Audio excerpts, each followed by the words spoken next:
ఏవండోయ్ 108 విష్ణుమూర్తి ఆలయాల్ని దర్శించుకుంటే ఎంత పుణ్యం వస్తుందో, ఈ ఒక్క గుడిని దర్శించుకుంటే అంతే పుణ్యం వస్తుందంటే నమ్ముతారా?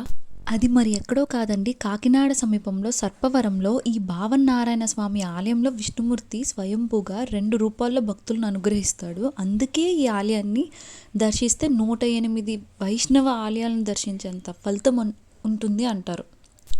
మరి ఆ సర్పవరం అనే ఊరికి ఎలా ఆ పేరు వచ్చిందంటే, ఆ ఊరిలో ఎక్కువగా పాములు సంచరిస్తూ ఉండేవంట ఒకప్పుడు. అందుకు ఆ ఊరికి సర్పవరం అనే పేరు పెట్టారంట.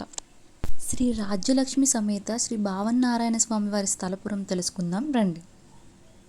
ఒకసారి నారదుడు గర్వాన్ని గుర్తించిన విష్ణుమూర్తి నారదుడు ఇక్కడ సరస్సులో స్నానం చేస్తున్నప్పుడు స్త్రీగా మార్చివేస్తాడు. గతాన్ని మరిచిన ఆమె ఒక రాజును వివాహం చేసుకొని అనేక పుత్రులను కంటుంది. యుద్ధంలో ఆ రాజు తన సంతానము అందరూ మరణించాక శోకంలో ఉన్నప్పుడు విష్ణుమూర్తి ఒక బ్రాహ్మణ రూపంలో వచ్చి మరలా నారదుని మోహాన్ని వదిలించి నారదుని యొక్క గర్వభంగం చేసినట్టు ఈ స్థల పురాణం చెప్తుంది. ఇది ఒకటే కాదండి, 12 ఆదివారాలు 12 ప్రదక్షిణాలు చేసి మనసులో ఉన్న కోరికని ఏం కోరుకున్నా ఆ భావన్నారాయణ స్వామి వారు తీరుస్తారని చెప్పి ఇక్కడ భక్తుల నమ్మకం. ఈ గుడి చాలా ప్రాచీనమైనదండి. ఈ గుడికి 500 సంవత్సరాల గల చరిత్ర ఉంది. నారదుడు స్నానం చేసిన ఆ సరస్సు కూడా గుడి ముందే ఉంటుందండి.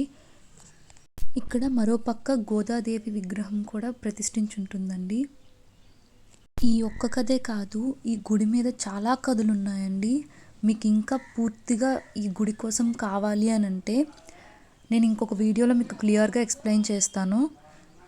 నా ఛానల్ని ఫస్ట్ టైం చూస్తున్నట్టయితే లైక్ చేయండి, షేర్ చేయండి, సబ్స్క్రైబ్ చేసుకోండి. మన వైబు.